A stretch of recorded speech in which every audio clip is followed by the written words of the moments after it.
नमस्कार फ्रेंड्स. आज तुमच्यासाठी नवीन टॉपिक घेऊन आलेलो आहोत. नवीन म्हणजे असं आहे की बँडविथ म्हणजे काय याविषयी आज आपण माहिती बघणार आहोत. चला तर सुरुवात करूया. बँडविथ हे कोणत्याही कम्युनिकेशन मीडियाद्वारे माहिती वाहून नेणाऱ्या क्षमतेचे एक मेजरमेंट युनिट आहे. लक्षात आलं? ही बँडविथ म्हणजे एखादे विशिष्ट कम्युनिकेशन मीडियम विशिष्ट वेळामध्ये किती माहिती वाहून नेऊ शकेल याचे मोजमाप असते. ठीक आहे. नेटवर्किंगमध्ये आपण जे कम्युनिकेशनचे माध्यम वापरतो, मग ते केबलच्या स्वरूपात असो अथवा वायरलेस माध्यमाच्या स्वरूपात असो, त्या माध्यमाची बँडविथ जेवढी जास्त असते तेवढी नेटवर्कची कनेक्टिव्हिटी चांगली असते. फ्रेंड्स, अतिशय महत्त्वाचा टॉपिक आहे. ॲक्च्युली स्किप न करता पूर्ण ऐका. नक्कीच ज्या दृष्टिकोनातून महत्त्वाचं आहे तर नक्कीच त्याचा फायदाच होणार आहे. नेटवर्किंगसाठी वापरल्या जाणाऱ्या बँडविथचे 3 प्रकार आहेत. आता कोणते 3 आहेत ते बघा. Low bandwidth voice band, medium band, त्याच्यानंतर ब्रॉड बँड, असे 3 याच्या कॅटेगरी आहे. आता बघू नेमकं याच्यामध्ये काय काय आहेत. लो बँडविथमध्ये जे व्हॉइस बँड आहे याच्यामध्ये काय म्हटलं, साधारणपणे टेलिफोन लाईनची बँडविथ ही लो बँडविथ म्हणून गृहीत धरली जाते. आपल्या घरातील कम्प्युटर इंटरनेटला जोडायचा असल्यास आपण याच बँडविथचा उपयोग करून घेऊ शकतो. नेटवर्कच्या व्यक्तिगत वापरासाठी ही बँडविथ स्वस्त आणि मस्त असा पर्याय ठरू शकतो. साधारणपणे त्याची क्षमता 52 kbps किलोबाइट्स पर सेकंड हे 100 kbps अशी असू शकते. ठीक आहे.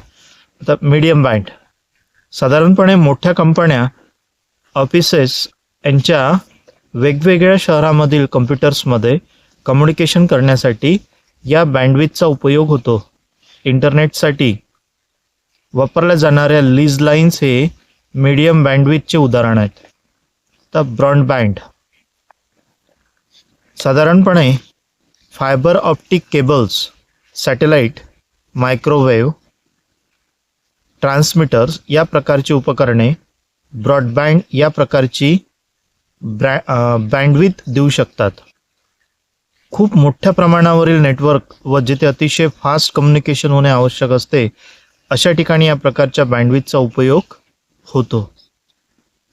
याची क्षमता 256 Mbps ते 32 Gbps पर्यंत असू शकते. ठीक आहे. तर फ्रेंड्स, तुम्हाला थोडक्यामध्ये अगदी 3 मिनिटामध्ये बँडविथ म्हणजे काय हे समजून सांगण्याचा प्रयत्न केला. नक्कीच खूप महत्त्वाचा टॉपिक आहे. सांगितलेली माहिती एकदा नाही समजली तर रिपीट 2-3दा बॅक करून तुम्ही ती ऐका आणि हा पार्ट समजून घ्या. आता नेक्स्ट पार्ट जो आहे हा आहे नेटवर्किंगसाठी लागणारे हार्डवेअर काय आहेत ते बघू. कॉम्प्युटर नेटवर्क बिल्ड करण्यासाठी तुम्हाला बरेच हार्डवेअर डिव्हाइस कॉम्प्युटरला कनेक्ट करावी लागतात. हे डिव्हाइस म्हणजे ट्रान्समिशन मीडिया आणि त्याचे कनेक्टर्स, नेटवर्क इंटरफेअर कार्ड आणि मॉडेम्स, असे 3 पार्ट आहेत. पहिलं काय आहे, ट्रान्समिशन मीडिया आणि त्याचे कनेक्टर्स. दुसरं आहे नेटवर्क इंटरफेस कार्ड आणि तिसरं आहे मॉडेम्स. असे 3 पार्ट आहेत त्याचे. आता पहिला पार्ट पाहू आपण. ट्रान्समिशन मीडिया आणि त्याचे मीडिया कनेक्टर्स. हे बघा, मोठे नेटवर्क बनवण्यासाठी तुम्हाला खालील डिव्हाइस ट्रान्समिशन मीडिया बरोबर कनेक्ट करावी लागतात. लक्षात आलं? त्यानंतर रिपीटर्स, 2 केबल्स एकमेकांना जोडण्यासाठी रिपीटरचा उपयोग केला जातो. हब, स्टार ट्रोपोलॉजीमध्ये सेंट्रल कंट्रोलिंग डिव्हाइस म्हणून हबचा उपयोग होतो. ब्रिज, 2 लॅन एकमेकांना जोडण्यासाठी ब्रिजचा उपयोग करतात. रूटर. जर दोनपेक्षा जास्त लॅन एकमेकांना जोडलेले असतील तर पॅकेट डाटा हा योग्य लॅनला पाठवण्यासाठी रूटर वापरतात. ठीक आहे. तर अशा प्रकारे हा पार्ट आपण बघितला. आता बघा ट्रान्समिशन मीडियाचे कनेक्टर्स. कॉम्प्युटर हे स्टार टोपोलॉजीमध्ये कनेक्ट करण्यासाठी UTP आणि STP केबल बरोबर RJ45 कनेक्टर्स हे वापरतात. तर RJ45 कनेक्टर्स हे कम्प्युटर व हबमध्ये केबलला जोडण्यासाठी लागतात. तसंच कम्प्युटर हे बस टोपोलॉजीमध्ये कनेक्ट करण्यासाठी T कनेक्टर्स, टर्मिनेटर, कोॲक्झियल केबल वापरतात. हा झाला पार्ट त्याचा. दुसरा पार्ट होता नेटवर्क इंटरफेस कार्ड NIC. हे कार्ड कॅबिनेट उघडून मदरबोर्डवर एक्सपान्शन स्लॉटमध्ये बसवतात. ते कॉम्प्युटर वर्कस्टेशनचे फिजिकल आणि लॉजिकल कनेक्शन लॅनमध्ये करण्यासाठी वापरतात. या ॲडॉप्टर कार्डला केबल जोडली केली जाते. ती केबल तुमच्या कॉम्प्युटरला लॅनमध्ये आणते. 10 बेस टीपेक्षा 100 बेस टी कार्ड जास्त महाग आहे, कारण 100 बेस टी कार्ड जास्त स्पीडचे काम करते शक्यतो. तर फ्रेंड्स, समोरचा पार्ट बघू आपण.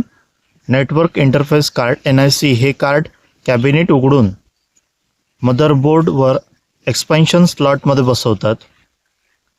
ते कॉम्प्युटर वर्कस्टेशनचे फिजिकल आणि लॉजिकल कनेक्शन लॅनमध्ये करण्यासाठी वापरतात. या ॲडॉप्टर कार्डला केबल जोडली केली जाते. ती केबल तुमच्या कॉम्प्युटरला लॅनमध्ये आणते. 10 बेस टीपेक्षा 100 बेस टी कार्ड जास्त महाग आहे, कारण 100 बेस टी कार्ड जास्त स्पीडने काम करते शक्यतो. लॅन मधील प्रत्येक कॉम्प्युटरला एकाच कंपनीचे NIC लावावे लागते. ठीक आहे. तर असा तो पार्ट आहे. तिसरा पार्ट जो होता तो होता मॉडेमचा. मॉडेम 2 मॉडेमच्या साह्याने 2 कॉम्प्युटरमध्ये नेटवर्किंग करता येते. लक्षात आलं. मॉडेम हे डिजिटल टू ॲनालॉग आणि ॲनालॉग टू डिजिटल सिग्नल्स असे रूपांतरण करतो. मॉडेम टेलिफोन लाईन्स बरोबर जोडता येतो. हब्स, चौथा पार्ट जो आहे तो हब्स आहे, ते बघू. हब्स हा एक मध्यवर्ती बॉक्स असतो. त्याला सर्व कॉम्प्युटर जोडलेले असतात. हब हे 10 बेस टी किंवा 100 बेस टी इथरनेटला सपोर्ट करणारे येतात. हबला पोर्ट असतात आणि पोर्ट हे कॉम्प्युटर प्रिंटरला जोडण्यासाठी असतात. 8 किंवा 16 पोर्टचा हब छोट्या लॅनसाठी वापरता येतो. ठीक आहे.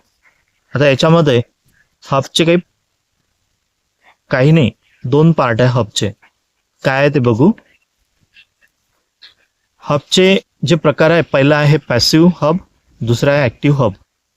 हे कम्प्युटर्स वर्कस्टेशनपासून आलेले मीडिया केबल्सला एका ठिकाणी कनेक्ट करण्यासाठी वापरले जाते. ॲक्टिव्ह हब काय आहेत? ॲक्टिव्ह हब हे पॅसिव्ह हब सारखेच आहे, पण ते सिग्नल्स ॲम्प्लिफाईज करण्यासाठी सुद्धा वापरतात. ठीक आहे. तर फ्रेंड्स, अशा प्रकारे तुम्हाला मी कशाविषयी ट्रान्समिशन मीडियाचे कनेक्टर्स काय असते, कोणते प्रकार आहे त्याविषयी माहिती दिली. त्यानंतर बँडविथ म्हणजे काय याविषयी माहिती दिली. नेटवर्किंगसाठी लागणाऱ्या हार्डवेअरचा पार्ट त्याविषयी सुद्धा आपण चर्चा केली. तर याविषयी जी माहिती मी तुमच्यापर्यंत पोहोचवली ते नक्कीच तुम्हाला आवडली असेल असं समजतो. या ठिकाणी पूर्णविराम देतो. माझं नाव मनोज हाडके. फ्रेंड्स, माहिती ज्यावेळेस तुम्ही बघता त्यावेळेस स्किप न करता पूर्ण बघा, म्हणजे तुम्हाला समजून येईल टॉपिक. आणि त्यानंतर लाईक आणि कमेंट्स नक्की करत जा. ठीक आहे. थँक्यू.